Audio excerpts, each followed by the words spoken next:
আমার স্বপ্নের মায়াপরী, বড্ড ভালোবাসি তোমাকে। এই যে পায়েলটা দেখছো, এটা তোমাকে দিব ভেবেছিলাম আজ থেকে 1 মাস আগে। গত 2 দিন বিভিন্ন মার্কেটে ঘুরে শেষ পর্যন্ত এটা পেলাম। মায়াপরী, এটা গ্রহণ করো প্লিজ। কে এই ছেলেটা? কেনই বা এগুলো আমার কাছে পাঠায়? কিছুই তো বুঝি না, কি হচ্ছে এসব? ঘুম থেকে উঠেই ব্যালকনিতে ঝুলতে থাকা গিফট বক্সটা হাতে নিয়ে এসব দেখে নিশি। এটা প্রতিদিনের রুটিনের মতনই হয়ে গেছে ওর। এটা না দেখলে যেন শান্তি আসে না ওর। সে 1 বছর ধরে প্রতিদিন এই কাজটা কেউ একজন করে আসছে, কিন্তু কে সে, কি তার পরিচয়, কেনই বা করে, কিছুই জানে না ও। শুধু জানে ছেলেটা তাকে ভালোবাসে, ছেলেটার প্রতি তার আলাদা একটা মায়া কাজ করতে শুরু করেছে। হঠাৎ করেই মাথায় আসলো, আমি একই ভাবছি। এটা হতে পারে না, আমি কি ছেলেটাকে ভালোবেসে ফেললাম? আমি তো নিহানকে ভালোবাসি। না, কাল থেকে আর এই গিফট বক্সটা খুলে দেখবো না। মনে মনে এইসব ভিড় করতে করতে রুম থেকে বের হয় নিশি। এখন উদ্দেশ্য একটা, নিহানের রুমে যাওয়া। নিহান নিশির একমাত্র ছোট চাচুর ছেলে। নিহান নিশির থেকে 2 বছরের ছোট। নিশি ছেলেটাকে অনেক ভালোবাসে, কিন্তু যদি একবার বলে দেয় সে যে ওকে ভালোবাসে, তাহলে নিহান পড়াশোনা বাদ দিয়ে এইসব নিয়েই পড়ে থাকবে। তাই নিশি কোনোদিনই নিহানকে ভালোবাসার কথা বলেনি, উল্টে সব সময় নিহানকে ইগনোর করে। শুধু সন্ধ্যার সময় নিহানকে নিজের রুমে ডেকে আনে পড়ানোর জন্য, বাকি সময়টা ইগনোরই করে। নিশির বাবা চাচা দুইজনেই খুব বড় একজন বিজনেসম্যান। নিশি নিহানের রুমে গিয়ে দেখে নিহান এখনো বেঘরে ঘুমাচ্ছে। নিশি দরজায় হেলান দিয়ে মুচকি হেসে বলে, তুই কি কোনোদিন বড় হবি না নিহান? কবে যে তোকে নিজের করে নিব। ইস, কিরকম শুয়ে আছে। বলেই নিহানকে সোজা করে বালিশে শুয়ে দিয়ে কপালে ভালোবাসার একটা পরশ এঁকে দেয়। দিয়ে নিজের রুমে চলে এসে আবারও শুয়ে পড়ে। কারণ এখন সময় 5:30। সবাই 8টার দিকে উঠবে। নিশির এত তাড়াতাড়ি ওঠার পিছনে একটাই কারণ, ওই গিফট বক্স। নিশি অনেক চেষ্টা করেছে সেই মানুষটাকে ধরার, কিন্তু পারেনি। সারা রাত জেগেও কাটিয়েছে, কেউ আসেনি। কিন্তু যেই ওয়াশরুমে গেছে, এসে দেখে গিফট বক্স। ওদিকে নিহান ঘুম থেকে উঠে রেডি হয়ে যখন নিচে নামে, তখন দেখে নিশি তার চেয়ারে বসে নাস্তা করছে। ও, ওঠো তাড়াতাড়ি, এটা আমার চেয়ার, আমি ব্রেকফাস্ট করব। কিন্তু নিশি কোনো কথা শুনছে না, সে চুপচাপ খেয়েই যাচ্ছে। নিহালের আম্মু তার দিকে তাকিয়ে আছে। নিহান তখন তার আম্মুর দিকে তাকিয়ে বলল, আম্মু, তুমি আপুকে কিছু বলছো না কেন? ওকে এই জায়গা থেকে উঠতে বলো। নিহানের আম্মু তখন তার কথা শুনে কিছুক্ষণ তাকিয়ে থাকলেন, এরপর চুপচাপ তিনিও কিচেনে চলে গেলেন। একটু পর নিশি উঠে এসে নিহানের গালে থাপ্পড় দিয়ে বলল, এই, তুই কি ভুলে গেছিস এই চেয়ারটা বাসায় কে নিয়ে এসেছিল? এটা আমি তোকে দিয়েছিলাম। আমি আমার চেয়ারে বসে আছি, তাতে তোর কি? নিহান তখন মনে মনে ভাবল, তুমি এনেছিলে বলেই তো এই চেয়ারে বসার জন্য এত কিছু করছি। কারণ আমার ভালোবাসায় আমি কাউকে ভাগ দিতে পারবো না। নিহান বুঝতে পারে এই মেয়েকে রাগিয়ে আর কোনো লাভ নেই। সেজন্য সে চুপচাপ রুমে চলে যায় ব্রেকফাস্ট না করে। আজকে সে কলেজেও যাবে না ঠিক করেছে, কিন্তু একটু পর পরে ভয়ে ভয়ে দরজার দিকে তাকাচ্ছে। ছোটবেলা থেকে নিশি তাকে শাসন করে এসেছে, কিন্তু সেই শাসনের ভিতরে কখন যে নিশিকে নিহান ভালোবেসে ফেলেছে সেটা নিহান নিজেও জানে না। নিশি বুঝতে পারে নিহান রাগ করে উঠে চলে গেছে। সেজন্য সে নাস্তা শেষ করে নিহানের রুমের দিকে গেল। গিয়ে দেখলো নিহান মুখ ফুলিয়ে বসে আছে। এটা দেখে নিশি মনে মনে হাসলো আর বলল, এই পাগল, তুই এরকম করে মুখ করে আছিস কেন? তুই কি জানিস না তোর এই মুখ দেখলে আমি মায়ায় পড়ে যাই? মনে মনে এসব ভাবতে ভাবতে রুমে প্রবেশ করলো নিশি। এখানে দাঁড়িয়ে কি দেখছিস? তাড়াতাড়ি ব্রেকফাস্ট করে নে, এরপর কলেজে যেতে হবে। কলেজ ফাঁকি দেওয়ার ধান্দা, তাই না? এরকম রাগ আমার সামনে দেখাবি না আর কোনোদিন। আমি বলেছি না আমি কলেজে যাব না? ব্রেকফাস্ট তো করবই না। সব সময় আমার সাথে এরকম করো কেন? কথায় কথায় আমার গায়ে হাত তোলো। নিহান কথাটা শেষ করতে পারল না। নিশি আবার তার গালে সজোরে একটা থাপ্পড় দিয়ে দিল। নিশি ছোটবেলা থেকে এই কাজটা করেই এসেছে, খুব মন দিয়ে। কথায় কথায় নিহানকে থাপ্পড় দেওয়া, তার এই শাসনের মাত্রা দিন দিন বেড়েই চলেছে। নিহানের আব্বু আম্মু কিছু বলে না, কারণ তারা জানে নিশি যা করতে তাদের সন্তানের ভালোর জন্যই করবে। নিশি চোখ মুখ লাল করে নিহানের দিকে তাকিয়ে আছে। নিশিকে এভাবে তাকাতে দেখে নিহান ফিক করে হেসে দিল। এই খবরদার, আর একবার যদি হাসবি তাহলে থাপ্পড় দিব আরো একটা। তাড়াতাড়ি ব্রেকফাস্ট করে রেডি হয়ে নে। আমাকে ভার্সিটিতে যেতে হবে। এরপর নিহান রেডি হয়ে নেয়। নিহান ইন্টার সেকেন্ড ইয়ারে পড়ে। 20 দিন বাকি তার এইচএসসি পরীক্ষার। নিশি তখন নিহানকে নিয়ে চলে যায়। এরপর নিহানকে কলেজে দিয়ে সে তার ভার্সিটিতে চলে যায়। সেখানে যেতেই তার বান্ধবী মিলির সাথে দেখা। মিলি নিশির পাশে বসে বলল, দোস্ত, কি হয়েছে? তোর ওই প্রেমিকের ব্যাপারে কিছু জানতে পারলি নাকি? থুর, জানতে পারলে তো সবার আগে তোকেই বলতাম। কে এই কাজ করেছি কিছুই বুঝে উঠতে পারছি না। প্রত্যেকটা দিন এক ধরনের গিফট বক্স পাঠায়। আজ 1 বছর থেকে একটা দিন এমন যায়নি যে লোকটার পাঠানো জিনিস আমার কাছে আসেনি। সত্যি ছেলেটা মনে হয় তোর প্রেমে দিওয়ানা হয়ে গেছে। এইসব করে কোনো লাভ নেই। আমি নিহানকে ভালোবাসি। যদি আমার জন্য নিজের জীবনটাও দিয়ে দেয় তবুও আমি তাকে বিয়ে করব না। কি বলছিস তুই? এই পিচ্ছি ছেলেটাকে বিয়ে করবি? খবরদার, ও আমার হবু বর হতে চলেছে। সেই জন্য ওকে তুই সবসময় দুলাভাই বলে ডাকবি। আর কোনোদিন যদি পিচ্ছি বলেছিস তাহলে কিন্তু খুন করে ফেলবো। ওদিকে নিহান কলেজে চলে এসেছে। কলেজে আসার পর দেখতে পায় তার সব বন্ধু বান্ধব মেয়েদের নিয়ে আড্ডা দিচ্ছে, কিন্তু সে মেয়েদেরকে নিয়ে আড্ডা দিতে পারবে না। এটা নিশির কড়া বারণ। মেয়েটা অনেক রাগী। তার রাগ সম্পর্কে নিহানের ধারণা আছে। যদি নিশি ভুলেও এই কাজের কথা জানতে পারে তাহলে তাকে খুন করে ফেলতে পারে। নিহান চায় না এত তাড়াতাড়ি মরে যেতে। হঠাৎ করে নিহানের বন্ধু রাজীব এসে তার কাঁধে হাত রেখে বলল, রাজদীপ মামা, আজকে না আমাদের ক্লাসে নতুন একটা মেয়ে এসেছে। দেখতে সেই সুন্দরী, তোর সাথে অনেক মানাবে। তুই কি ভুলে গেছিস সেদিনের থাপ্পড়ের কথা? সবার সামনে কিভাবে তোকে আর আমাকে থাপ্পড় দিয়েছিল? আবার এই কথা বলছিস? আসলে সেদিন সকাল সকাল তারা দুজনেই কলেজে চলে এসেছিল। তখন হঠাৎ করে একটা মেয়ে এসে ইচ্ছা করে নিহানদের সাথে কথা বলে, কিন্তু সেটা নিহান নিশিকে বিশ্বাস করাতে পারেনি। নিশি মনে করেছিল যে এই মেয়েটার সাথে দেখা করার জন্যই নিহান সকাল সকাল কলেজে চলে এসেছে তাকে ফেলে। নিশি ভার্সিটিতে যাওয়ার সময় নিহানের সাথে দেখা করতে এসেছিল। তখনই এই কাণ্ড দেখে নিহানকে আর রাজীবকে ইচ্ছে মতো পিটিয়েছে। তখন রাজীব বলল, আরে দোস্ত, এ সন্দেহ কোনো টেনশন করিস না। নিশি আপু এসব বিষয় কিছুই জানতে পারবে না। আমাদের ক্লাসের ভিতরে নিশি আপু কাকে বুঝে পাবে? সেই দিন হয়তো দেখে ফেলেছিলেন, কিন্তু আজকে আর দেখতে পাবে না। না দোস্ত, আমি নিশি আপুর সাথে বেইমানি করতে পারবো না। আমি ওনার মাথা ছুঁয়ে কথা দিয়েছি আমি কোনো মেয়ের দিকে তাকাবো না। এখন যদি মেয়েটার সাথে এরকম করি তাহলে এমনিতেই ফেঁসে যাব। লাইফে তুই কিছু বলি না বন্ধু। নদী মেয়ে জীবনে না থেকে তাহলে জীবনটা বৃথা হয়ে গেল।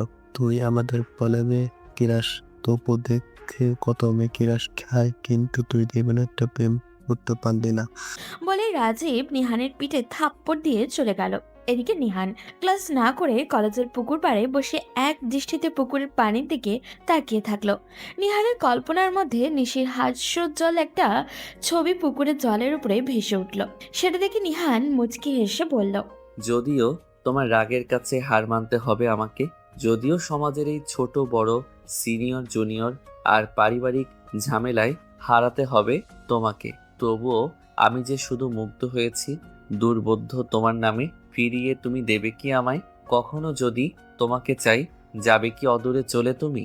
যদি ভালোবাসি বলি তোমায়, আমি চাই শুধু তোমার হতে, আর তো কিছু চাই না আমি। হে আমার প্রিয়তমা, আমার সিনিয়র ভালোবাসা। ক্লাস ফাঁকি দিয়ে এসে এখানে বসা হয় তাই না? হঠাৎ করেই পরিচিত কারোর কণ্ঠ শুনে নিহান পিছনে তাকায়। পিছনে ফিরে যখন নিশিকে দেখতে পেল তার গলা কেমন জানি শুকিয়ে যায়। নিশি এখানে কোথা থেকে আসলো? আপু তুমি এখানে? কেন, অন্য কাউকে আশা করেছিলি নাকি? না না, মানে কি মানে করছিস? তোকে আমি কলেজে রেখে গিয়েছিলাম ক্লাস করার জন্য, কিন্তু তুই এখানে এসে দেবদাসের মতো বসে আছিস কেন? আসলে আপু ক্লাস করতে ভালো লাগছিল না, সেই জন্য এখানে এসে বসেছিলাম। আর কোনোদিন এরকম হবে না, প্লিজ। কেন ভালো লাগবে না? জানি না। ঠিক আছে, চল বাসায় ফিরে যাই। নিহান অনেক খুশি হয়ে গেল। অন্যদিকে হলে নিশি এতক্ষণে 4-5টা থাপ্পড় বসিয়ে দিত। তা না করে নিশি তাকে বাসায় যাওয়ার কথা বলছে। আজকে কি হলো মেয়েটার? এরপর তারা বাসায় ফিরে যায়। এদিকে নিশি বাসায় ফিরেই সোজা নিজের রুমে চলে যায়। তার মাথা এখন কাজ করছে না। কে সেই ছেলে? তাকে খুঁজে বের করতেই হবে। নিয়ানকে সে অনেক ভালোবাসে। নিয়ানকে সে ছাড়তে পারবে না। আর ওই ছেলেটার পাগলামি দিন দিন বেড়েই চলেছে।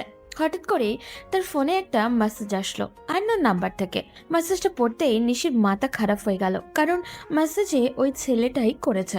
মেসেজে লেখা, মায়াপরি কি করো? কে আপনি? আর আমাকে এইসব মেসেজ পাঠানো কোন দিন থেকে শুরু করলেন? আপনি আমার নাম্বার পেলেন কোথায়? আপনার এসব ন্যাকামি আমার একদম ভালো লাগে না। আপনি কি সেটা বুঝতে পারেন না? কি বলছো? আমার পাঠানো গিফট তোমার ভালো লাগে না? আমি তো দেখি তুমি গিফটগুলো খুব আকর্ষণ নিয়ে খুলো। আচ্ছা, আপনি কে? আমাকে সেটা ক্লিয়ার করে একটু বলবেন? আমি আপনাকে একটু দেখতে চাই। দেখা হবে মায়াপরি, খুব শীঘ্রই দেখা হবে। না, আমি আপনাকে এক্ষুনি দেখতে চাই। কে আপনি? আপনি মনে হয় আমার উপর সবসময় নজর রাখেন, না হলে আমার ব্যাপারে এত ইনফরমেশন আপনি পান কোথা থেকে? ইনফরমেশন কোথা থেকে পাই সেটা না জানলেও তো তোমার হবে নাকি? আমি আপনাকে সম্মান দিয়ে আপনি করে কথা বলছি, আর আপনি বারবার আমাকে তুমি করে বলছেন। আপনার মধ্যে কি নিম্নতম ম্যানার্স বলতে কিছু নেই? যদি কখনো প্রণয়ের কাঠগড়ায় আমাকে দাঁড় করাও এই তুমি বলার কারণে, তাহলে আমি বলবো আমার না হয় হয়ে যাক আজ একটু অপরাধ, এর পরেও যদি মিটে আমার তুমি বলার স্বাদ। কথাটা শুনে নিশি মনে মনে হেসে উঠল। ছেলে সত্যি একটু অদ্ভুত। নিশি মনে মনে সিদ্ধান্ত নিয়েছে আজকে সে ছেলেটাকে দেখেই ছাড়বে। তার জন্য নিশিকে পুরো রাত জেগে থাকতে হবে। আগে অনেকবার নিশি চেষ্টা করেছে, কিন্তু পারেনি। আজ সে যে করেই হোক ছেলেটাকে সে দেখতে চায়। সেজন্য তাড়াতাড়ি খাওয়া দাওয়া শেষ করে রাত 8টার দিকে লুকিয়ে বসে পড়ে ব্যালকনির একপাশে, কারণ এই দিক দিয়েই ছেলেটা সবসময় আসা যাওয়া করে। দেখতে দেখতে রাত 11টা বেজে গেল, এখনো কেউ আসছে না। হঠাৎ করেই তার ফোনে মেসেজ আসলো। আমাকে দেখার জন্য এতক্ষণ ধরে দাঁড়িয়ে থাকার কি প্রয়োজন? আমি তো একদিন বলেছি তোমার সাথে আমার দেখা হবে, তাহলে কেন এত অপেক্ষা? তুমি কি ভাবছো দাঁড়িয়ে থাকলেই আমাকে দেখে ফেলবে?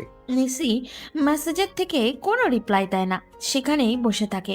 কারণ আজকে সে আর কোনো কথা বলবে না, এভাবে অপেক্ষা করবে। হঠাৎ করে নিশি দেখতে পায় একটি সাদা শার্ট পরা লোকটার ব্যালকনির দিকে এগিয়ে আসছে। সে গভীর আগ্রহে তার মুখ দেখার জন্য অপেক্ষা করছে, কিন্তু মুখের উপরে কালো একটা কাপড় বাঁধা। লোকটা গিফট বক্সটা রেখে যখন চলে যাবে, তখন নিশি তার শার্টের পেছন দিকটা ধরে ফেলে। আপনি 1 বছর থেকে এরকম করে যাচ্ছেন। আজকে আপনাকে আমি দেখতে চাই। ঘুরে তাকান আমার দিকে। কথাটা শুনে সেই অপরিচিত লোকটা আরো জোরে সামনের দিকে টান দেয়। নিশি আটকে রাখতে পারে না, লোকটার শার্টটা অনেকটা ছেড়ে যায়। যখন লোকটা তার কাছে ছিল তখন অনেক সুন্দর একটা পারফিউমের ঘ্রাণ আসছিল। নিশির হাতে লোকটার শার্টের একটা ছেঁড়া টুকরো, সেটা নিয়ে সে রুমের ভিতরে যায় আর নিজেকে গালি দিতে থাকে। থুর, আজকে ওই লোকটাকে দেখতে পেলাম না। লোকটা কেন এরকম করছে? তাকে তো জিজ্ঞাসা করতে পারতাম, কিন্তু তাড়ালো না কেন? মনে মনে এসব প্রশ্ন করে সে নিজের জায়গায় গিয়ে শুয়ে পড়ে। কিছুক্ষণ এপাশ ওপাশ করার পর আবারও ভাবে সে যে গিয়ে গিফট বক্সটা কি খুলবে। তখন সে ব্যালকনিতে থেকে গিফটের বক্সটা হাতে নেয়। বক্স খুলতেই দেখতে পায় একটা অনেক সুন্দর রঙিন কাগজের কলম, যার উপরে একটা ছোট্ট চিরকুট। মায়াপরি, আমার তো এখন সামর্থ্য নেই তোমাকে দামি কিছু দেওয়ার, কিন্তু একদিন তোমাকে আমি দিব, খুব ভালো কিছুই দিব। নিশি তখন অবাক হয়ে সেই চিরকুটের দিকে তাকিয়ে থাকে। সেটা কি সত্যি তাকে ভালোবাসে? নিশি এসব ভাবতে ভাবতে ঘুমিয়ে পড়ে। পরদিন ভার্সিটি বন্ধ, সেজন্য অনেক দেরি করে ঘুম থেকে ওঠে ও। ঘুম থেকে উঠে দেখে বাড়িতে অনেক চিৎকার চেঁচামেচি। নিশি কি হচ্ছে কিছুই বুঝতে পারছে না। যখন সে রুম থেকে বের হয়ে নিহানের রুমের দিকে যায়, রুমে ঢুকতে যাবে ঠিক তখনই সে কিছু একটা শুনতে পায়। নিহান, আমি তোমাকে অনেক ভালোবাসি। আমি আম্মুর সাথে কথা বলেছি তোমার ব্যাপারে। আম্মু বলেছে তুমি এইচএসসি শেষ করার পর মামার সাথে কথা বলবে। মামি রাজি আছেন। তোমার কি মতামত? মার কণ্ঠ শুনে নিশি চমকে দাঁড়ায়। নিজের গালে হাত দিয়েই হঠাৎই জল দেখতে পায়। সে নিজের অজান্তেই নিশি কান্না করে দিয়েছে। সে নিহানের উত্তরের অপেক্ষায়। ওদিকে নিহান মাকে কষ্ট দিতে চায় না। মেয়েটা অনেক ছোট, সবে সে ক্লাস 10-এ পড়ে। নিহান এই সময় এইরকম কিছু বলতে চায় না, যার কারণে মাহা আবেগের বশে ভুলে কিছু করে ফেলুক। সে মাহার দিকে তাকিয়ে বলে, মাহা, আমি আমার বাবা মায়ের একমাত্র ছেলে। ছোটবেলা থেকে যা ইচ্ছা চেয়েছি তাই পেয়েছি, তাই বাবা মা আমার ব্যাপারে যা সিদ্ধান্ত নেবেন তাই হবে। এখনো আমার পড়াশোনা বাকি আছে। নিশি নিহানের কাছ থেকে এমন উত্তর আশা করেনি। সে দৌড়ে সেখান থেকে ছাদে চলে যায়, গিয়ে কান্না করতে শুরু করে। নিহান, এমনটা না বললেও তো পারতি। আমি কি খুব খারাপ? আমাকে একটুও ভালোবাসা যায় না? কেন এমন করলি? তুই কি পারতি না মাহাকে আমার কথা বলতে? নাকি জীবনে একটা মুহূর্তের জন্য আমার ভালোবাসা তুই বুঝিসনি? ওদিকে মাহা আর নিহান কথা বলতেই থাকে। নিহান কিছুতেই মাহাকে বোঝাতে পারছে না আর রাত দেখে ওকে কষ্টও দিতে পারছে না, কারণ মাহা তার ফুপির একমাত্র মেয়ে। নিহান তখন মাহাকে বুঝিয়ে বলে, মাহা, তোমাকে তো দেখতে একদম পরীদের মতো। তুমি চাইলে আমার থেকে আরো ভালো একটা ছেলে পাবে, কিন্তু আমি তো একজনকে ভালোবাসি, আর আমি জানি আমার আব্বু আম্মু আমার কথা রাখবে। কিন্তু আমি যে তোমাকে ভালোবাসি। আর কে সে যাকে তুমি ভালোবাসো? সময় হলে সব জানতে পারবে, একটু অপেক্ষা করো। মাহা নাচুর বান্দা, আজকে সে যে করেই হোক জানতে চায় নিহান কাকে ভালোবাসে। সেজন্য সে আবারও বলে, আজকে তোমার বলতে হবে কাকে তুমি ভালোবাসো। আমার মনে হচ্ছে তুমি আমাকে বিয়ে করবে না বলে এরকম বাহানা দেখাচ্ছ। আমি তোমাকে বলতে রাজি, তবে কথা দিতে হবে তুমি আর আমি ছাড়া যেন পৃথিবীর কেউ এই বিষয়ে না জানতে পারে। কেন? সেটা পরে বলবো, এখন কথা দাও। আচ্ছা ঠিক আছে। আমি নিশি আপুকে ভালোবাসি। কিন্তু আপু তোমার থেকে বড়। আমি কিছুই জানি না, আমার নিশি আপুকে চাই। মাহা কোনো কথা না বলেই সে রুম থেকে চলে গেল। পিছন পিছন নেহানও গেল, কারণ মেয়েটা এখনো সেই ছোট। সে এই কথাটা মানতে পারবে কিনা কে জানে। নিহান পেছন থেকে ডাকছে, কিন্তু মাহা শুনছে না। ওদিকে নিশিত যখন ছাদ থেকে নামছিল তখন এই দৃশ্য দেখে আবারও কান্না করে দেয়। কিছু না বলে নিচে নামে ও। তার ফুপার বাড়ির লোকজন এসেছে। নিহানদের বাবারা 3 ভাই বোন। নিশির বাবা সবার বড়, এরপর মাহার মা অর্থাৎ নিশির ফুপি, আর সবার ছোট নিহানের বাবা। নিশি নিচে যেতেই দেখতে পায় রাহাত ভাই দাঁড়িয়ে আছে, বুক টান টান করে। লোকটাকে দেখলেই তার কেমন কেমন জানি লাগে। রাহাত রাজনীতি করে, সারাদিন মিছিল মিটিং এইসব নিয়ে সে ব্যস্ত।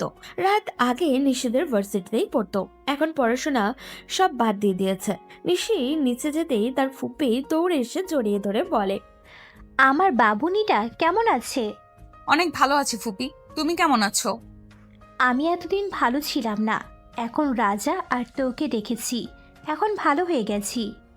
নিশির ফুপি নিহানকে আদর করে রাজা বলে ডাকেন। তখন নিশির আম্মু বলেন, নিশি, নিহান কোথায়? সেই সকাল থেকে দেখছি না। সেটা কি আমাকে জিজ্ঞাসা করার বিষয়? তোমাদের রাজপুত্র কোথায় আছে তোমরা খুঁজে নাও। দেখেন আপা, দিন দিন কত বেয়াদব হয়ে যাচ্ছে মেয়েটায়। এদের নিয়ে কি যে করব বলেন। আচ্ছা ভাবি, বাদ দাও না, ভাইয়ারা কই? ওনাদের রাজকার্য উদ্ধার করতে গেছেন। শুক্রবার কোথায় একটু শান্তিতে পরিবারকে সময় দিবে তা না, ওনারা চলে গেছেন অফিসে। নিশির ফুপি রুমানা বেগম দীর্ঘশ্বাস ফেলে বলেন, একদম বাবার মতো হয়েছে দুজন। আমার বাবাও এরকম ছিলেন, অনেক মিস করি তাদেরকে। তখন সবাই সোফায় বসে গল্প করতে শুরু করে। নিশি শুধু বারবার উপরের দিকে তাকাচ্ছে নিহান আসছে কিনা, কিন্তু নিহানের কোনো খোঁজ খবরই নেই। শেষে নিশি মন খারাপ করে নিজের রুমে চলে যায়। সে কি করবে কিছুই বুঝে উঠতে পারছে না। ওদিকে নিহান মনে মনে ভাবছে কিভাবে নিশিকে ভালোবাসার কথা বলবে, কিন্তু নিশিকে এই কথা বলতে গেলে নিশি তাকে মেরেই ফেলবে। বিকালে নিশির বাবা আর নিহানের বাবা বাড়িতে ফিরে আসলো। নিহান তখন ফুপির কোলে মাথা রেখে সোফায় শুয়ে আছে। নিহানের বাবা তার ফুপিকে বলল, ভাই, আমি এখানে এসেছিলাম একটা কাজের জন্য। আমার ছেলে রাহাত, তোমরা তো জানোই, ও অনেক বড় হয়েছে, পড়াশোনাও শেষ করেছে। এখন আমি চাই ওর বিয়ে দিতে। এটা তো খুব ভালো কথা, রাহাতের বিয়ের ব্যবস্থা করো। তুমিও তো এখন একা, বয়স হয়েছে, এখন ওকে বিয়ে দেওয়ার উপযুক্ত সময়। আমি ওর বিয়েটা দেওয়ার জন্যই তোমাদের কাছে এসেছিলাম। আমি চাচ্ছি নিশিকে আমার ঘরে নিয়ে যেতে। তোমাদের যদি কোনো আপত্তি না থাকে। ফুপির কথা শুনে নিহানের মাথায় বাজ পড়ল। সে কি শুনছে? নিহান নিস্তব্ধ হয়ে তার ফুপির দিকে তাকিয়ে আছে। তখন তার বাবা বলে উঠলেন, নিশির ব্যাপারটা নিশির হাতেই আমরা ছেড়ে দিতে চাই। ও যদি রাজি থাকে তাহলে আমাদের কোনো আপত্তি নেই। ভাইয়া, তুমি নিশিকে একবার জিজ্ঞেস করে দেখতে পারো। হ্যাঁ, এটা তুই ঠিক বলেছিস আরমান। আমি চাই আমার মেয়ে যাকে বিয়ে করতে চাইবে তাকেই আমি আমার জামাই করব। নিশি যদি রাহাতকে বিয়ে করতে রাজি হয় তাহলে আমি রাহাতের সাথে ওর বিয়ের ব্যবস্থা করব। আমি জানি আমার পরি আমার কথার অবাধ্য হবে না। আমার ছেলে ওকে ভালোবাসে। আমাকে আমার ছেলেই বলেছি ওকে ঘরের বউ করে নিয়ে যেতে। ওকে আমি নিজের মেয়ের মতো রাখবো। নিহান তখন সেখান থেকে আর এক মুহূর্ত দাঁড়ালো না। সে নিশির বিয়ে হয়ে যাবে এটা মানতে পারছে না। নিহান দৌড়ে চলে গেল নিজের রুমে, গিয়ে কান্না করতে শুরু করলো। ওদিকে নিশি নিজের রুমে বসে কান্না করছে। রাতের বেলা যখনই সবাই ডিনার করতে বসেছে তখন রাহাত বারবার নিশির দিকে অদ্ভুত দৃষ্টি দিয়ে তাকাচ্ছে। নিশি তখন মনে মনে ভাবলো, এই পাগলটা বারবার আমার দিকে এরকম করে তাকাচ্ছে কেন? ওকে আমি সহ্য করতে পারি না। এটা কেউ বুঝতে পারে না? ইচ্ছে করছে চামচ দিয়ে ওর চোখগুলো তুলে নিতে। রাহাত তখন নিশির এমন চাহনি দেখে মুচকি মুচকি হাসছে আর নিশির দিকে তাকিয়ে আছে। হঠাৎ করেই নিশির বাবা বলে উঠলেন, মামনি, আমরা তোমার বিয়ের কথা বলছিলাম। তোমার ফুফু তোমার বিয়ের ব্যাপারে একটা আলাপ নিয়ে এসেছেন। তুমি যদি রাজি থাকো তাহলে রাহাতের সাথে তোমার বিয়ে দিতে চাই। নিশি তখন পানিক হচ্ছিল। হঠাৎ করে তার কাশি উঠে গেল। সে কি বলবে?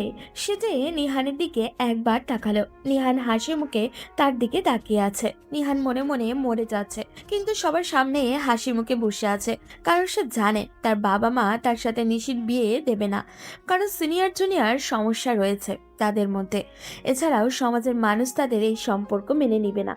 এদিকে নিশি নিহাসে এমন হাসি দেখে অনেক রেগে যায়। সে মনে মনে সিদ্ধান্ত নেয়, তুই যদি আমাকে ভালো না বেসে মাকে নিয়ে খুশি থাকতে পারিস তাহলে আমি কেন পারবো না? আমিও রাহাতকে বিয়ে করব। তোকে আমি দেখিয়ে দিব আমিও তোকে ছাড়া ভালো থাকতে পারি। নিশি তখন তার ফুপির দিকে তাকালো। তার ফুপি অনেক আগ্রহ নিয়ে তার সিদ্ধান্ত জানার অপেক্ষা করছে। নিহান নিশির দিকে তাকিয়ে আছে। সে জানতে চায় নিশির সিদ্ধান্ত কি। নিশি যদি না করে তাহলে সে খুশিতে আত্মহারা হয়ে যাবে। কিন্তু নিশি তার দিকে তাকিয়ে আবারও বলে উঠল, বাবা মা, তোমরা আমাকে ছোটবেলা থেকে যা চেয়েছি দিয়েছো। আমি তোমাদের সিদ্ধান্তের উপর কোনো কথা বলবো না। তোমরা যদি চাও আমাকে একটা পাগলের সাথে বিয়ে দিতে তাহলেও আমি রাজি। আর সেখানে তো রাহাত ভাই দিব্যি ভালো মানুষ। আমি রাজি আছি, তোমরা সব ব্যবস্থা করো। সঙ্গে সঙ্গে নিহান খাবার টেবিল থেকে উঠে গেল।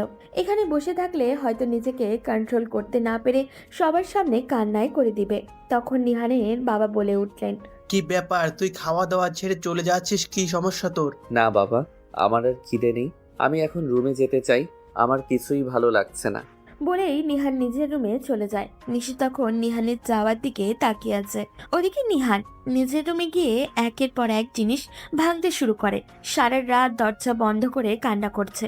পরদিন থেকে সবাই বিয়ের জন্য প্রস্তুতি নিতে শুরু করলো। ওদিকে রাত যখনই বাইরে গেল তখন হঠাৎ করেই তার সামনে কয়েকটা ছেলে এসে বলল, এই ছেলে তোর সাহস কি করে হলো তুই নিশিকে বিয়ে করতে চাস? নিশিকে বিয়ে করার শখ আজ মিটিয়ে দিব। কি ভাই, আপনারা এভাবে তাকিয়ে আছেন কেন আমার দিকে? আর এটা আমার বাবা মার সিদ্ধান্ত। আমার মামা মামিরা সবাই রাজি আছেন, তাহলে তোমরা কেন আমাকে বাধা দিচ্ছ? তোমাদের সাথে নিশ্চয়ের কি সম্পর্ক? সেটা তোকে বলতে যাব কেন? নিশি ম্যাডামকে আমাদের স্যার বিয়ে করবে। তুই মাঝখানে কোথা থেকে চলে আসলি? আজকে তোর আসল জায়গাটা কেটে দিব। বলেই ছেলেগুলো রাহাতকে মারতে শুরু করলো। রাহাত তাদের মার খেয়ে মাটিতে শুয়ে রইল। এরপর ওই ছেলেগুলো রাহাতকে নিয়ে হসপিটালে ভর্তি করে দিল। নিশি তখন নিজের রুমে শুয়ে কান্না করছে। তার কিছুই ভালো লাগছে না। হঠাৎ করেই তার ফোনে মেসেজ আসলো, মায়াপরি, তুমি আমাকে ছাড়া অন্য একজনকে বিয়ে করতে চাইছো? তুমি কি ভাবছো তোমার বাড়ির খবর আমি জানতে পারবো না? তোমার বাড়িতে যে তোমার বিয়ে নিয়ে কথা হচ্ছে সেটা আমি অনেক আগেই জানতে পেরেছি। তাই তোমার হবু স্বামীকে হালকা করে সাইজ করে দিয়েছি। একটু কষ্ট করে পিজি হসপিটালে যাও, গিয়ে দেখো তোমার হবু স্বামীর কি অবস্থা। নিশি তখন লোকটাকে আবারও মেসেজ করতে যায়, কিন্তু সে অফলাইনে চলে যায়।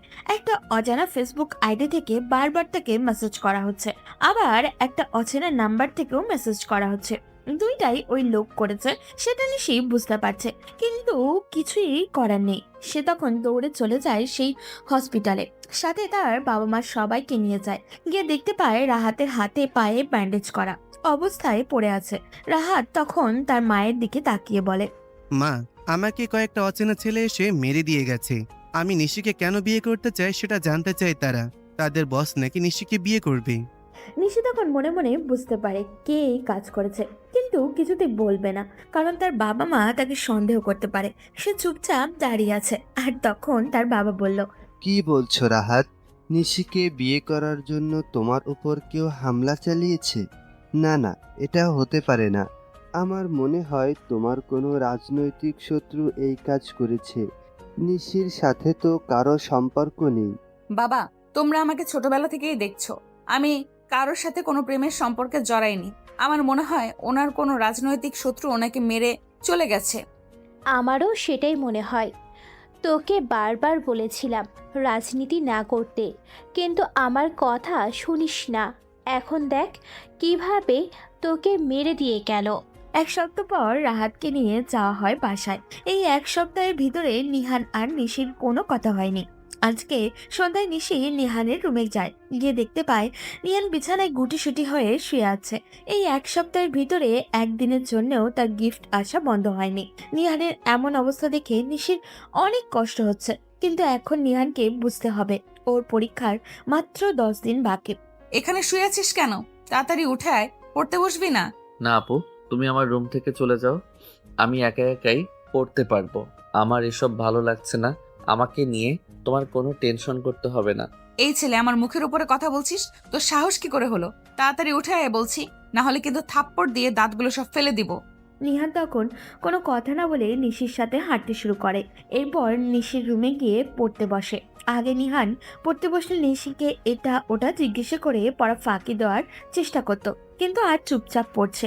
এটা নিশির একদম ভালো লাগছে না। নিশি তখন নিহানের দিকে তাকিয়ে বলল, নিহান, তোর কি হয়েছে? এই কয়েকদিন থেকে লক্ষ্য করছি তুই আমার সাথে তেমন কথা বলছিস না, কারোর সাথেই তুই মিশিস না। কি সমস্যা তোর? আমার বিয়ে নিয়ে তোর কোনো সমস্যা আছে? নিহান মনে মনে ভাবে তার বিয়ে নিয়ে সে তো সকল সমস্যা। সে তো নিশিকে ভালোবাসে, সেটা সাহস করে বলতে পারছে না। আবার নিশিকে হারিয়ে ফেলার এই ভয়টাও সহ্য করতে পারছে না। সে নিশির দিকে করুণ দৃষ্টিতে তাকিয়ে আছে।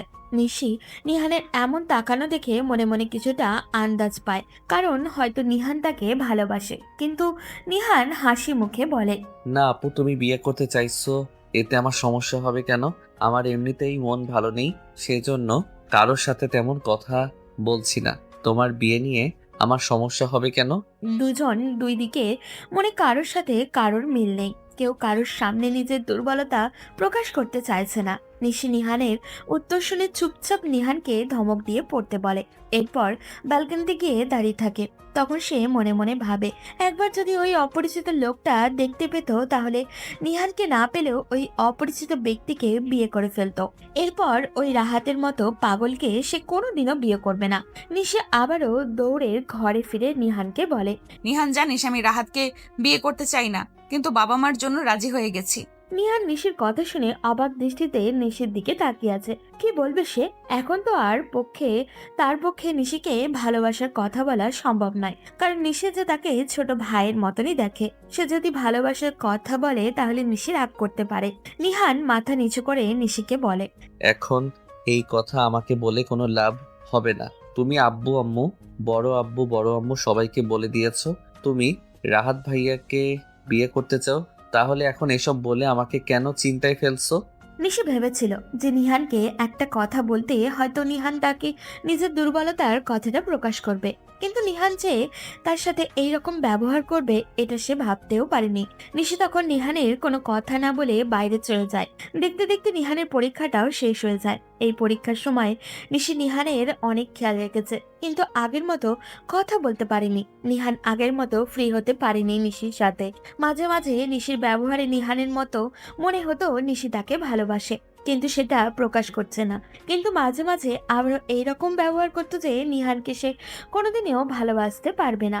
নিহান অদ্ভুত এক সমস্যার মধ্যে পড়ে যায়। এর মধ্যে সেই অপরিচিত লোকের পাগলামি আরো দিন দিন বেড়েই চলেছে। রাহাত সুস্থও হয়ে গেছে। সবাই চাচ্ছে রাহাতের সাথে নিশির বিয়েটা দিয়ে দিতে, কিন্তু নিশি কিছুতেই চায় না রাহাতকে বিয়ে করতে। নিশি রাতের বেলা শুয়ে এইসব জিনিসই চিন্তা করছে। হঠাৎ করেই তার রুমের সব লাইট বন্ধ হয়ে যায়। সে এদিক ওদিক তাকাচ্ছে, কিন্তু কিছু হচ্ছে না। লাইটের সুইচে বারবার টিপ দিচ্ছে, কিন্তু লাইট কিছুতেই জ্বলছে না। হঠাৎ করে কেউ তার মুখটা চেপে ধরে ফিস ফিস করে বলে, মায়াপরি, তোমার সাহস কি করে হলো? তুমি আমাকে ছাড়া অন্য কাউকে বিয়ে করতে চাও? তুমি কি জানো না আমি তোমাকে ভালোবাসি? তাহলে তুমি কেন অন্যকে বিয়ে করতে রাজি হলে? একটা কথা কান খুলে শুনে রাখো, তুমি যদি অন্য কাউকে বিয়ে করতে চাও তাহলে কিন্তু আমি তোমাকে খুন করে ফেলবো, এরপর নিজেও মরে যাব। কে আপনি? আর আমার রুমে এভাবে আসলেন কেন? রাতের বেলা একটা মেয়ের রুমে লুকিয়ে আসা কোন ধরনের ভদ্রতা? আমি তোমার রুমে যখন ইচ্ছা আসবো, যখন ইচ্ছা যাব, সেটা আমার ব্যাপার।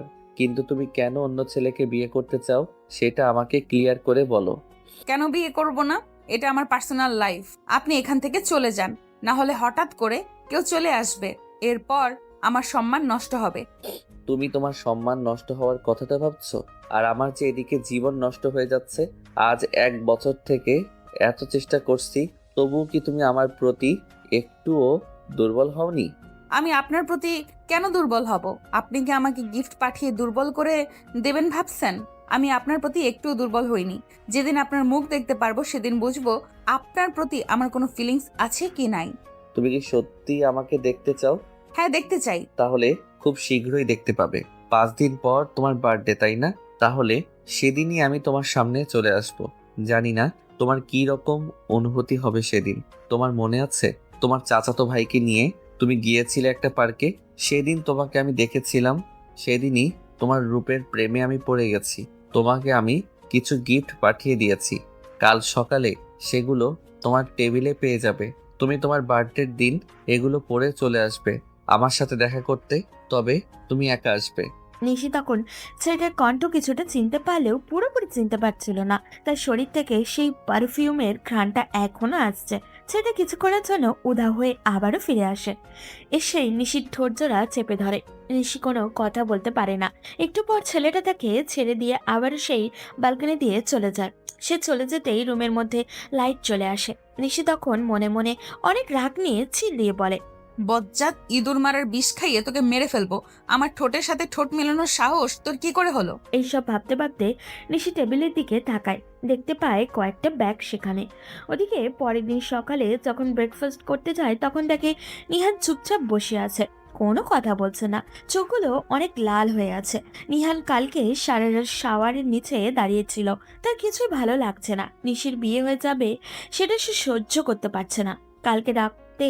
কালকে রাতে যখন সে ডিনার করতে এসেছিল তখন তার বাবা মা কথা বলেছিল। আপা, রাহাত তো সুস্থ হয়ে গেছে। তাহলে রাহাতের বাবাকে নিয়ে তুমি আমাদের বাড়িতে আসো, আমরা ওদের বিয়ের ব্যাপারে কথা বলি। রাহাত এভাবে আর কতদিন বসে থাকবে? হ্যাঁ ভাই, ওর বাবাকে আমি বলেছিলাম ওর বাবা বিদেশ থেকে আসতে লেট হবে, তাই বলেছে আমরাই যেন বিয়ের ব্যবস্থাটা করে ফেলি। উনি সরাসরি বিয়ের দিন আসবেন। তাহলে আর দেরি কি? আগামী শুক্রবার ওদের বিয়ের ব্যবস্থা করে ফেলি। আমার এতে কোনো আপত্তি নেই। তোমরা যেদিন ভালো মনে করবে সেদিনই বিয়ে হবে। নিহান সেটা সহ্য করতে পারেনি। রুমে এসে শাওয়ারের নিচে দাঁড়িয়েছিল। সেজন্য মাথায় অনেক ব্যথা করছে, কিন্তু এটা কাউকে বুঝতে দিলে চলবে না। এর মধ্যে নিশিও সেখানে এসে হাজির। নিশি টেবিলে বসতেই তার ফুপি বলে, পরি, তোমার সাথে আমার ছেলের বিয়ের ব্যবস্থা করছি আগামী শুক্রবার। আজকে বিকেলে রাহাতকে নিয়ে তুমি চলে যাও শপিংয়ে। তোমাদের কি প্রয়োজনীয় সেটা কিনে নিয়ে আসো। আমরা বড়রা গিয়ে কী করব? নিহান তখন পাশ থেকে শুধু গালাগালি করছিল মনে মনে তার ফুপিকে। এই মহিলাটা না আসলেই, না আসলে আজ এই ঝামেলা হতো না। নিহান রাহাতের দিকে তাকাতে দেখলেও রাহাত বেশ খুশি বিষয়টা নিয়ে। নিশিও কোনো কথা বলছে না। তখন নিহানের মা বলল, আপা, নিহানকে নিয়ে যাক না ওরা। নিহান সাথে থাকলে ওদের একটু হেল্প হবে। নিহান তখন তার মায়ের দিকে তাকালো। এমনিতে তার কিচ্ছু ভালো লাগছে না। এর মধ্যে যদি তাদের শপিং দেখে তাহলে তো তার মাথা খারাপ হয়ে যাবে। কিন্তু মায়ের অর্ডার নাও করতে পারবে না। সেজন্য সে ব্রেকফাস্ট না করে নিজের রুমে গিয়ে শুয়ে থাকে। বিকাল হতে হতেই নিহানের শরীরে জ্বর চলে আসে। তখন হঠাৎ করেই মাথা নিহানের রুমে আসে। নিহান ভাইয়া, তোমার কি হয়েছে? কিছু না মাহা, তুমি কেন আমার রুমে এসেছো? আমি কি আসতে পারি না? তুমি বললে তুমি নিশি আপুকে ভালোবাসো। এখন তো নিশি আপুর বিয়ে হয়ে যাচ্ছে ভাইয়ার সাথে। তুমি আমাকে মেনে নাও না প্লিজ। আমি তোমাকে অনেক ভালোবাসি। মাহা, তুমি বুঝতে পারছো না, আমার এখন বিয়ে নিয়ে কোনো চিন্তা নেই। আমি এখনো অনেক ছোট, তাই এসব ঝামেলা করো না প্লিজ। আমার মাথা ব্যথা করছে। তাহলে দাও, আমি তোমার মাথাটা টিপে দেই। এই মেয়ে, তোমাকে একটা কথা বললে কি তুমি সেটা বুঝতে পারো না? তোমাকে বলেছি না আমার রুম থেকে বের হয়ে যেতে? তাহলে তুমি কেন এখনো আমার রুমে দাঁড়িয়ে আছো? তাড়াতাড়ি বেরিয়ে যাও বলছি। মাহা মন খারাপ করে রুম থেকে বেরিয়ে যায়। ওদিকে নিশি নিজের রুমে বসে আছে, তার শপিংয়ে যাওয়ার কোনো ইচ্ছাই নেই। নিহানকে সকালে ওই অবস্থায় দেখে সে সহ্যই করতে পারছে না, কিন্তু নিহানের রুমে যাবে সেই সাহসটুকুও তার নেই। কারণ নিহানের কাছে যতবার যাবে রাহাতকে বিয়ে করাটা তার জন্য তত কষ্টকর হয়ে যাবে। তখন রাহাত নিশির রুমে এসে বলে, কি ব্যাপার নিশি, নিশ্চয়ই তুমি এখনো রেডি হওনি? আমাদের তো শপিং এ যাওয়ার কথা, আমি তো রেডি হয়ে গেছি, তাড়াতাড়ি আসো। নিশি তখন চুপচাপ রেডি হতে যায়।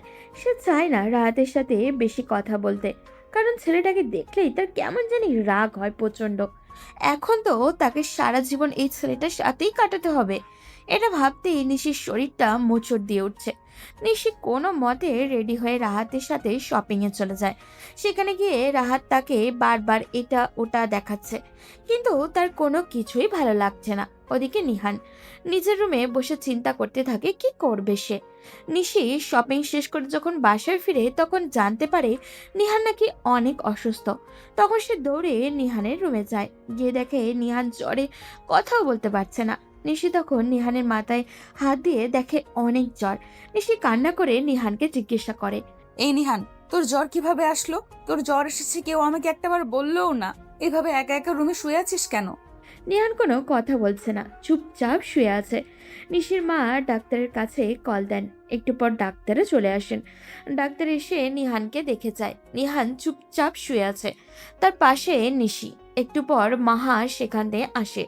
নিশি মায়াকে দেখে অনেক রেগে যায়, কিন্তু সেটা প্রকাশ করে না। মা তখন নিহানের পাশে বসে বলে, নিহান ভাইয়া, তোমার কি হয়েছে? প্লিজ তুমি কথা বলো। তুমি কথা বলছো না কেন?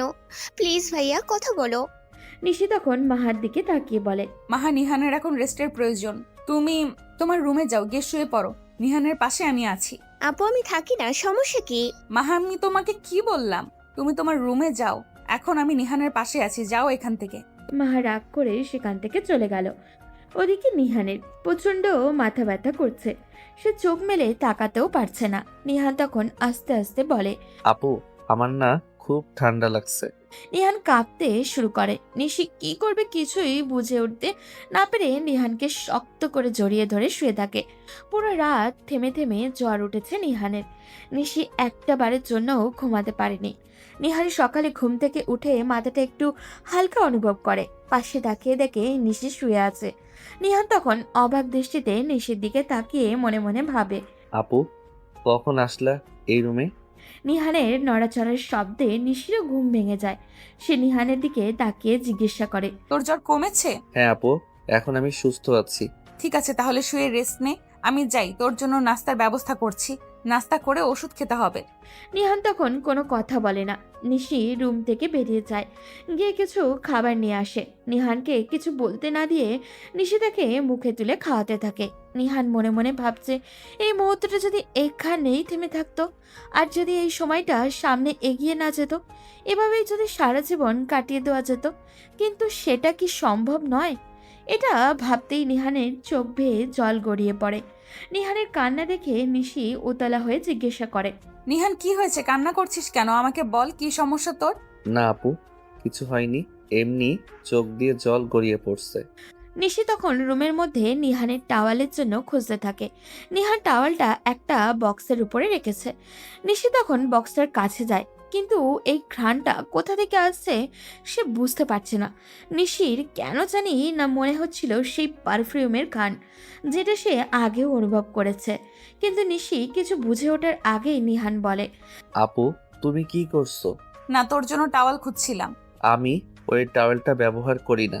তুমি এদিকে আসো, আলমারির ভিতর আমার নতুন একটা টাওয়েল আছে, ওটা এনে দাও।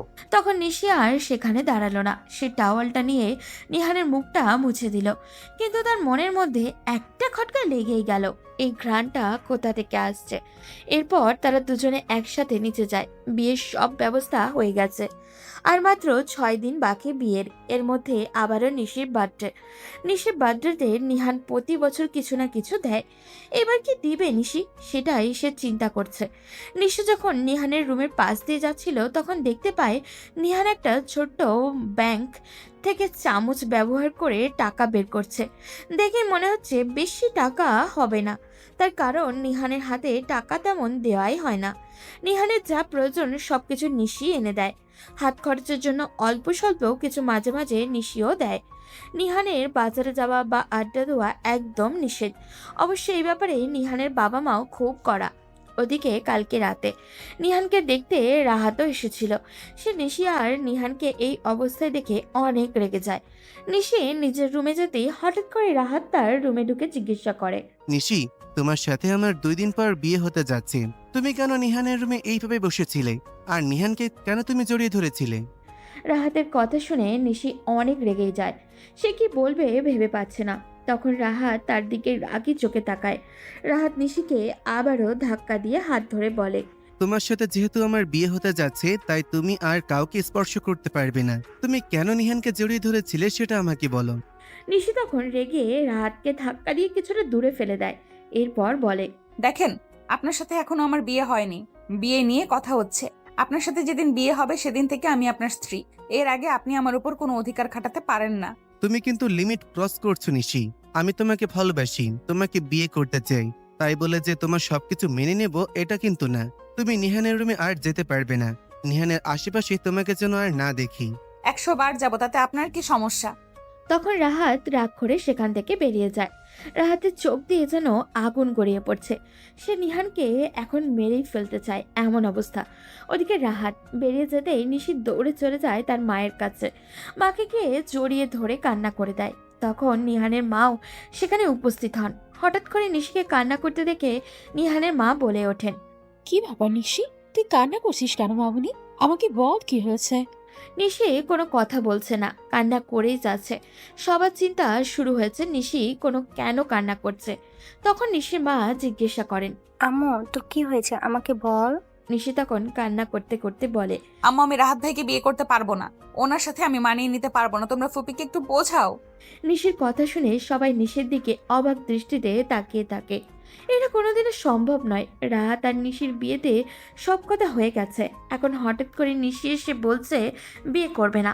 তখন নিহানের মা জিজ্ঞাসা করে, নিশি, তুই নিজে রাজি হলি বিয়ের জন্য, আবার বলছিস এখন বিয়ে করবি না? কি সমস্যা হয়েছে? রাহাতের সাথে কিছু হলে আমাকে বল, আমি রাহাতের সাথে গিয়ে কথা বলবো। ছোট আম্মু, আমি রাহাতকে বিয়ে করতে পারবো না, কারণ আমি অন্য একজনকে ভালোবাসি। প্লিজ তোমরা আমাকে রাহাত ভাইয়ের সাথে বিয়ে দিও না। ওনার সাথে আমি মানিয়ে নিতে পারবো না। কিন্তু তোর ফুপি যদি এই কথাটা শুনতে পান তাহলে উনি অনেক কষ্ট পাবেন। উনি অনেক আশা নিয়ে তার ছেলের সাথে তোর বিয়ের ব্যবস্থা করেছেন। আর তুই কাকে ভালোবাসিস মা? তোমরা কি কিছুই বুঝতে পারো না ছোট আম্মু? আমি নিহানকে সেই ছোটবেলা থেকে ভালোবাসি। আমি ওকে বিয়ে করতে চাই।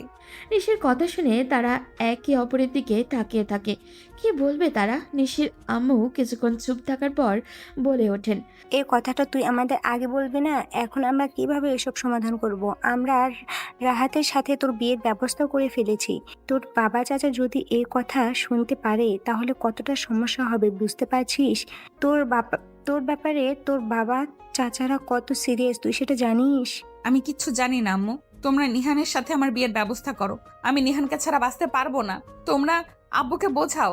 পাগলামি করিস না, এটা কোনোদিন সম্ভব নয়। নিহান তোর থেকে বয়সে অনেক ছোট, আর নিহান তোকে বিয়ে করবে কিনা সেটা নিয়েও সন্দেহ আছে। ও যদি বিয়ে করতে না চায় তাহলে আমি ওকে খুন করে ফেলবো। আমি ওকে ভালোবাসি, ও কেন অন্য কাউকে বিয়ে করবে? আর আমি রাহাতকে বিয়ে করতে পারবো না।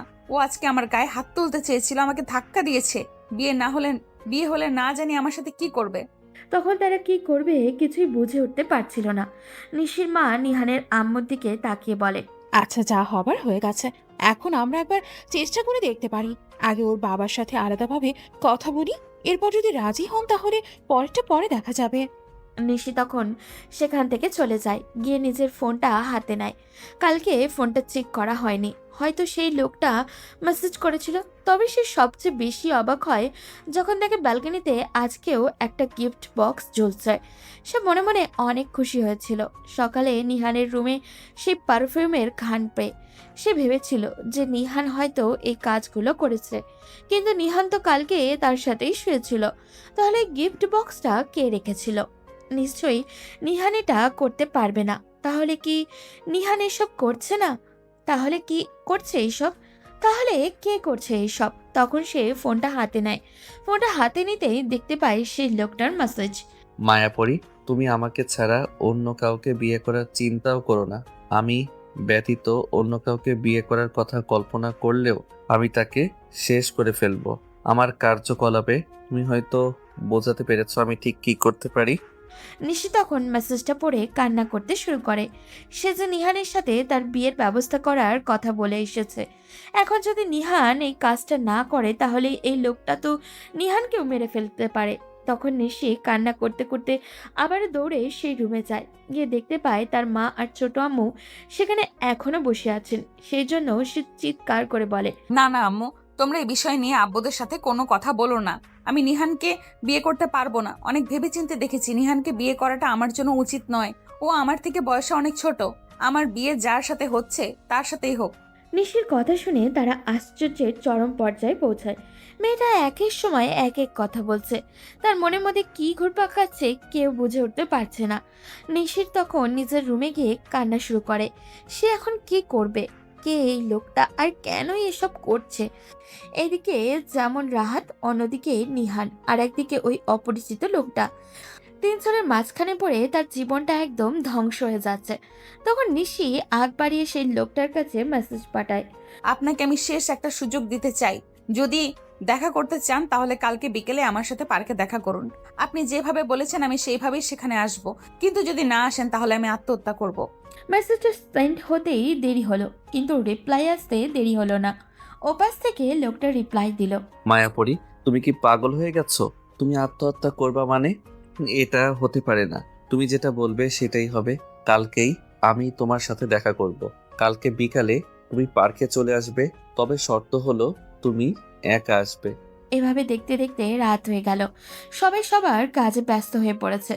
নিশির মনের মধ্যে আলাদা একটা অনুভূতি কাজ করছে। লোকটার সাথে দেখা হবে। কে সেই লোক সেটা কালকে জানতে পারবে। এই জন্য তার মনের ভেতরটা একটা আনন্দ কাজ করছে।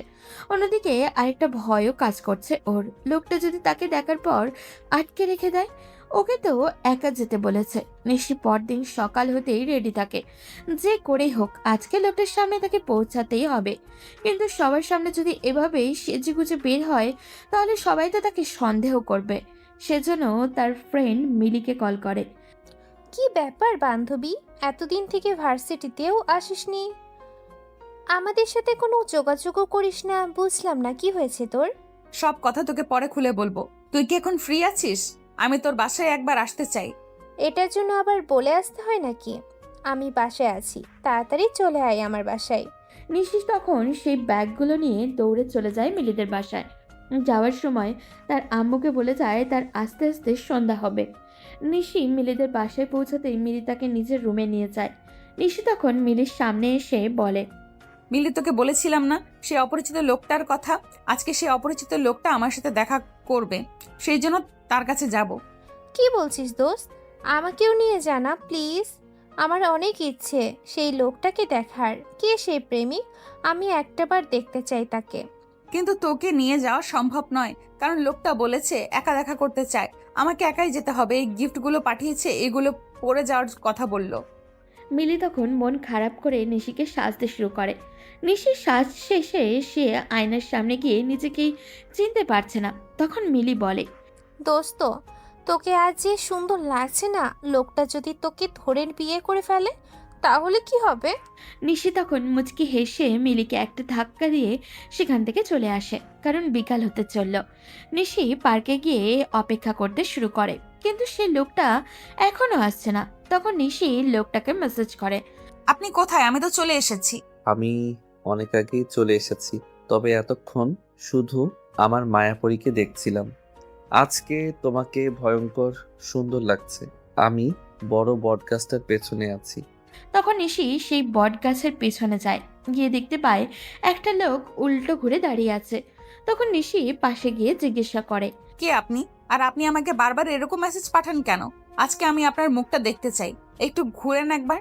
তখন সেই লোকটা আস্তে আস্তে কথা বলতে শুরু করে। লোকটার প্রথম কণ্ঠ শুনবে সরাসরি, সেই জন্য নিশি অপেক্ষা করতে থাকে। লোকটা তখন বলে, আমার কোনোদিন সাহস হয়নি তোমাকে আমার ভালোবাসার কথাটা বলার। আজকে সেই সুযোগটা পেয়েছি। আমি তোমাকে ঠিক কতটা ভালোবাসি সেই হিসাব যদি করতে পারতাম তাহলে হয়তো পৃথিবীর সময়ের হিসাবটাই বন্ধ হয়ে যেত। নিশি কণ্ঠটা শুনেই চিনতে পেরে যায়। তখন সে দৌড়ে গিয়ে তাকে পিছনে ঘোরায়। সে সামনে নিহান দাঁড়িয়ে আছে, হাতে একটা গোলাপ আর একটা গিফট বক্স নিয়ে। গিফট বক্সটা ঠিক সেই রকম যেই রকম 1 বছর থেকে তার রুমের সামনে এনে রেখে দিয়ে যায়। নিশি নিহানের দিকে তাকিয়ে আছে। নিহান মাথা নিচু করে তার সামনে দাঁড়িয়ে আছে। নিশি তখন নিহানকে ধাক্কা দিয়ে বলে, নিহান, তুই তুই তাহলে এতদিন থেকে এসব করছিলি? নিহান কোনো কথা বলছে না, চুপচাপ নিচের দিকে তাকিয়ে দাঁড়িয়ে আছে। নিশি আবারও নিহানকে ধাক্কা দিয়ে বলে, কিরে, তোর এত সাহস কোন দিন থেকে হলো? এখন কথা বলছিস না কেন? নিহান তখন করুণ চোখে নিশির দিকে তাকায়, আস্তে আস্তে বলে, আপু, আমি তোমাকে সত্যি অনেক ভালোবাসি, কিন্তু তোমার ভয়ে কোনোদিন বলতে পারিনি। কিন্তু আজ আমি বলতে চাই, আমি তোমাকে ভালোবাসি আপু। নিহানের মুখে ভালোবাসার কথা শুনে নিশি গিয়ে একের পর একটা থাপ্পড় দিতে থাকে। নিহান ভাবে নিশি হয়তো তাকে ভালোবাসে না, সেজন্য নিহান কান্না করে নিশির পায়ে ধরে বলে, খুব ভালোবাসি আপু, প্লিজ তুমি আমাকে ফিরিয়ে দিও না। আমি তোমাকে সত্যি অনেক ভালোবাসি। তুমি সারা জীবন আমাকে শাসন করলেও আমি তোমার শাসন মেনে নিতে রাজি আছি। তবুও প্লিজ আমাকে ছেড়ে যেও না। নিহানের এমন কান্নায় নিশির বুক কেঁপে ওঠে। সে নিহানকে উঠিয়ে শক্ত করে জড়িয়ে ধরে বলে, এই ছোট লোক, একটা কথা বলতে তোর এতদিন সময় লাগলো? আমি তোর জন্য এতদিন অপেক্ষা করলাম। আমি ভাবতাম যে আমি শুধু একাই তোকে ভালোবাসি, তুই আমাকে ভালোবাসিস। এতদিন বলিসনি কেন? আমি অনেক ভয় পেতাম তোমাকে, সেই জন্য সাহস করে কোনোদিন বলতে পারিনি। কিন্তু আজকে তো বলে দিলাম। কিন্তু তুই যে আমাকে এত গিফট পাঠাতি, এত টাকা তুই কোথায় পেতি? তোকে তো কোনো টাকা দেওয়া হতো না। আমাকে যে পকেট মানির টাকা দেওয়া হতো সেগুলো আমি জমিয়ে রাখতাম। এরপর সেখান থেকে আস্তে আস্তে তোমাকে গিফট পাঠাতাম। যখন আমার কাছে কোনো টাকা থাকতো না তখন আমি নিজে কিছু বানিয়ে না হয় ধার করে হলেও তোমাকে গিফট পাঠাতাম। আমি কখনো তোমাকে গিফট পাঠানো বন্ধ করিনি, কারণ আমার ভয় হতো তুমি হয়তো আমাকে ভুলে যেতে পারো। নিশি কি বলবে বুঝে উঠতে পারছে না। নিহান তাকে এতটা ভালোবাসে সে কোনোদিনও ভাবতে পারেনি। নিশি নিহানকে টানতে টানতে বাসায় নিয়ে যায়। তাদের দুজনকে এই অবস্থায় বাসায় ঢুকতে দেখে সবাই তাদের দিকে অবাক হয়ে তাকিয়ে থাকে। নিশির বাবা তার কাছে এসে জিজ্ঞাসা করে, কিরে নিশি, তুই নিহালকে এভাবে টেনে নিয়ে আসলি কেন? কি হয়েছে তোদের? আব্বু, আমি নিহানকে ভালোবাসি আর নিহানও আমাকে ভালোবাসে। আমি রাহাত ভাইকে বিয়ে করতে পারবো না। রাহাত ভাইয়ের সাথে আমার সম্পর্কটা স্বাভাবিক নয়, ওনাকে আমি মানিয়ে নিতে পারবো না। তাদের কথা শুনে পরিবারের সবাই তাদের দিকে তাকিয়ে আছে। রাহাত তো হাঁ হয়ে তাকিয়ে আছে নিশির দিকে। এটা স্বাভাবিক, কারণ তাদের বিয়ের সব ব্যবস্থা হয়ে গেছে। কাল নিশি তার সাথে গিয়ে বিয়ের শপিংও করেছে, কিন্তু আজকে সে এমন কথা বলবে এটা কেউ ভাবতে পারেনি। তুই কি বলছিস? তোর কি মাথা ঠিক আছে? বিয়ে করবি মানে রাহাতের সাথে তোর বিয়ের সব ব্যবস্থা হয়ে গেছে। তুই বলছিস নিহানের সাথে তুই বিয়ে করবি? তুই তো বলেছিলি রাহাতের সাথে বিয়েতে তুই রাজি, তাহলে এখন কেন এসব বলছিস? আর নিহান, তোর এত বড় সাহস কি করে হলো? তুই তোর থেকে বড় একটা মেয়েকে বিয়ে করতে চাস? ছোট আব্বু, তুমি নিহানকে কিছু বলবে না। এমনিতেই অনেক ভয়ে আমাকে কথাটা বলেছে। আমি নিহানকে বাধ্য করেছি আমাকে ভালোবাসার জন্য। যদি তোমরা আমাদের বিয়ে না দাও তাহলে কিন্তু আমি আত্মহত্যা করব। আর ফুপি, তুমি আমাকে ক্ষমা করে দিও প্লিজ। তাদের ফুপি তখন কি বলবে কিছু বুঝে উঠতে পারছিলেন না। তাদের দিকে শুধু অবাক দৃষ্টিতে তাকিয়েছিলেন। নিহানের বাবা মা অনেক ভয় পেয়েছেন আত্মহত্যার কথা শুনে। তখন নিশির বাবা বলে, মান, আমি আমার মেয়েকে হারাতে পারবো না। তোর যদি কোনো আপত্তি না থাকে তাহলে নিহানের সাথে আমি নিশির বিয়ে দিতে চাই। কিন্তু ভাইয়া, আপার কি হবে? আপা অনেক আশা করে রাহাতের সাথে নিশির বিয়ে ঠিক করে রেখেছেন। এখন যদি নিহানের সাথে নিশির বিয়ে হয় তাহলে রাহাতের কি হবে? নিহানের ফুপি তাদের দিকে এগিয়ে এসে দুজনকে জড়িয়ে ধরে বলেন, আমার কোনো আপত্তি নেই ভাইয়া। ওরা যদি একে অপরকে বিয়ে করে সুখে থাকে তাহলে আমার কি সমস্যা? আমি রাহাতকে অন্য জায়গায় বিয়ে দিতে পারবো। আমি ওদেরকে কষ্ট দিতে চাই না। তোমরা ওদের বিয়ের ব্যবস্থা করো। না মা, আমি নিশিকা ছাড়া আর কাউকে বিয়ে করতে পারবো না। তুমি এটা কিভাবে করলে? তুমি আমার সাথে নিশির বিয়ে দিবে বলেছিলে, তাহলে তুমি কেন এখন নিশিকে নিহানের সাথে বিয়ে দিতে চাইছো? আর নিশি, তোমার সাথে আমার বিয়ে ঠিক হয়ে গেছে, তাহলে এখন এসব ঝামেলার কারণ কি? রাহাতের কথা শুনে তার মা কাছে যান। গিয়ে তাকে বুঝিয়ে বলেন, কিন্তু রাহাত কিছুতেই মানতে রাজি নয়। সে রাগ করে বাড়ি থেকে বেরিয়ে যায়। ওদিকে সবাই নিহান আর নিশির বিয়ে নিয়ে ব্যস্ত হয়ে পড়ে। তখন নিহানের ফুপ্পি গিয়ে নিহানদের বাবার সামনে দাঁড়িয়ে বলেন, তোমরা রাহাতের ব্যাপার নিয়ে কোনো টেনশন করো না। আমি রাহাতকে বোঝালে রাহাত বুঝবে। তোমরা নিহান আর নিশির বিয়ের ব্যবস্থা করো। তখন তারা দুজনেই অনেক খুশি হয়। তাদের পরিবার তাদের বিয়েতে কোনো আপত্তি করেনি। এরপর তারা তাদের রুমে চলে যায়। ওদিকে একটু পরে নিহান বের হয় বাসা থেকে, কারণ নিশি তাকে আইসক্রিম আনার জন্য পাঠিয়েছে। নিহান আইসক্রিম আনতে একটা দোকানে যায়। ওদিকে রাহাত আর কিছু বন্ধু বান্ধব নিয়ে নিহানকে কিডন্যাপ করার জন্য এগিয়ে আসে। তারা গাড়ি নিয়ে আসছিল, তখন হঠাৎ করে নিহানকে বাইরে দেখতে পায়।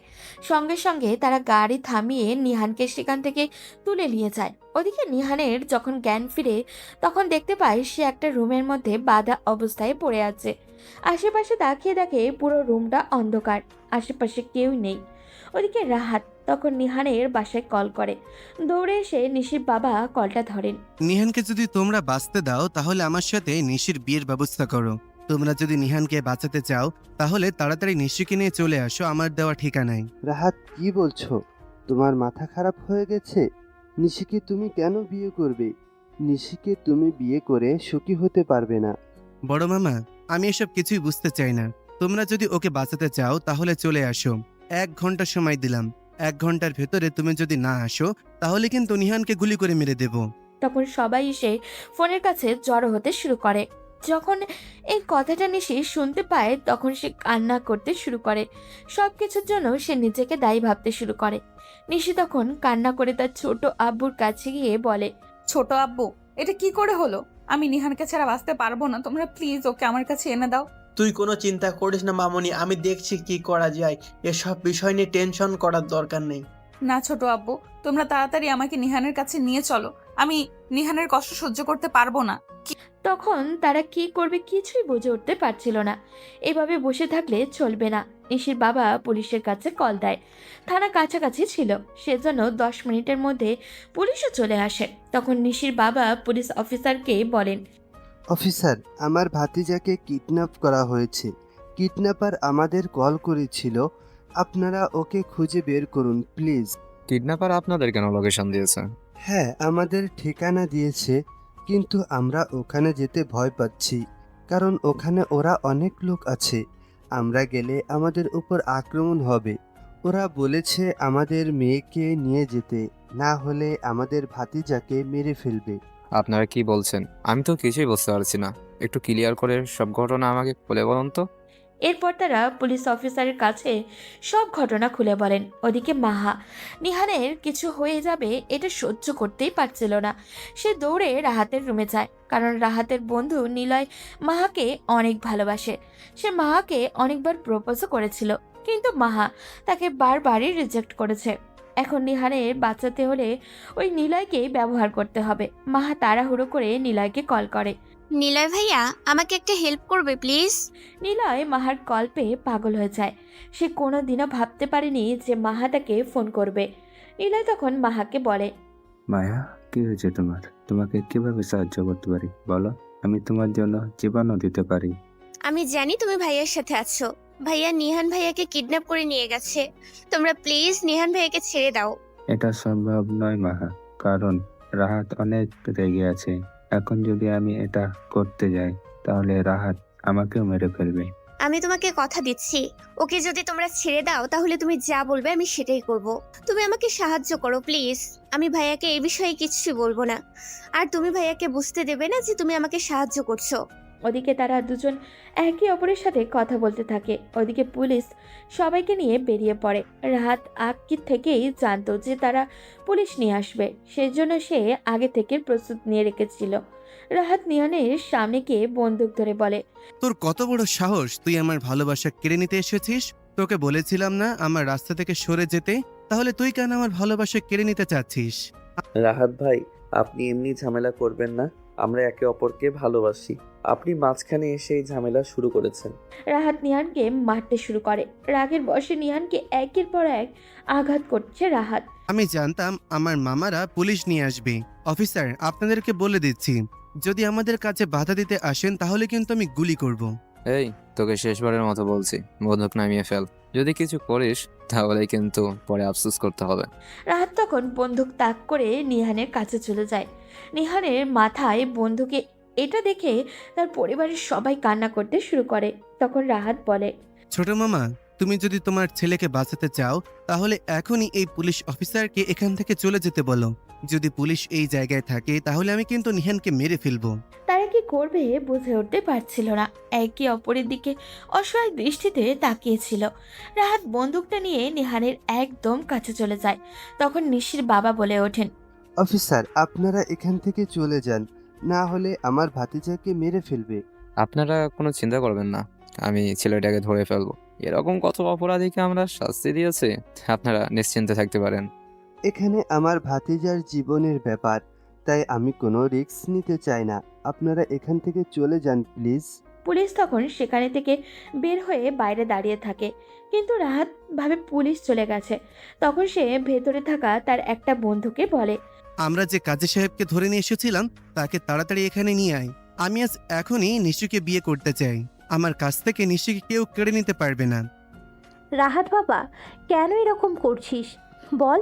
আমি তো তোর মা। আমার দিকে তাকিয়ে তুই এসব বন্ধ কর।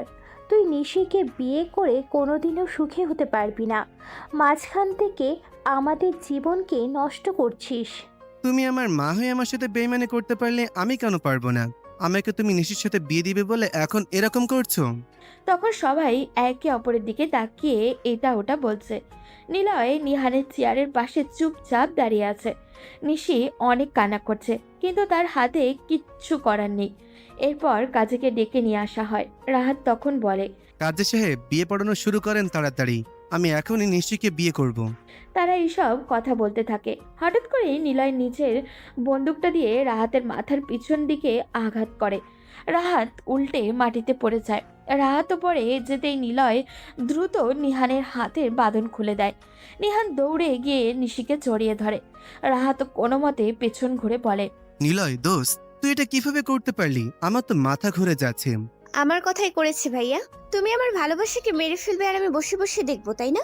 তোর ভালোবাসা মানে? আমি নিহান ভাইয়াকে ভালোবাসি। তুমি নিশাপুকে পাওয়ার জন্য আমার ভালোবাসাকে মেরে ফেলবে, সেটা আমি মেনে নেব কেন? এটা একদম ঠিক করলি না বোন, তোকে এর শাস্তি পেতে হবে। তখন পুলিশ ভিতরে এসে রাহাতকে ধরে নিয়ে গেল। সবাই বাড়ি আসার জন্য গাড়িতে উঠে পড়ল, কিন্তু মাহা সেখানেই দাঁড়িয়ে আছে। নিলয় মাহার সামনে এসে বলল, আমি তোমার সামনে কোনোদিন ভালোবাসি দাবি নিয়ে আসবো না। শুধু বলো আমার পাশে থেকো। কেন দাবি নিয়ে আসবে না? তুমি নিঃস্বার্থভাবে আমাকে ভালোবেসে এসেছো। এতদিনের মর্যাদা আমি না দিলেও এখন আমি চেষ্টা করব তোমাকে মানিয়ে নেয়ার। নিলয় মাহাকে শক্ত করে জড়িয়ে ধরল। তখন মাহা বলল, আব্বু আম্মুকে বলে আমাদের বিয়ের ব্যবস্থা করো। এত পিচ্ছি বয়সে পাকনামি করো না, এখনো অনেক সময় আছে বাকি। পড়াশোনা শেষ হোক, আমি তো চলে যাচ্ছি না। এখন চলো, নিশি আপুর বিয়ে খেতে হবে। চলো। ওদিকে 2 দিন পর নিশি লাল বেনারসি পরে স্টেজে বসে আছে। ভালোবাসার মানুষকে পাওয়ার আনন্দ কাজ করছে মনের ভিতরে। শেরওয়ানি পরিহিত অবস্থিত নিহানকে একদম রাজকুমারের মতো মনে হচ্ছে। নিশি বারবার নিহানকে মেয়েদের দিকে তাকাতে বারণ করছে, কিন্তু নিহান তাকে ডাকানোর জন্য বারবার আশেপাশে তাকাচ্ছে। অবশেষে ভালোভাবেই বিয়ে সম্পন্ন হলো।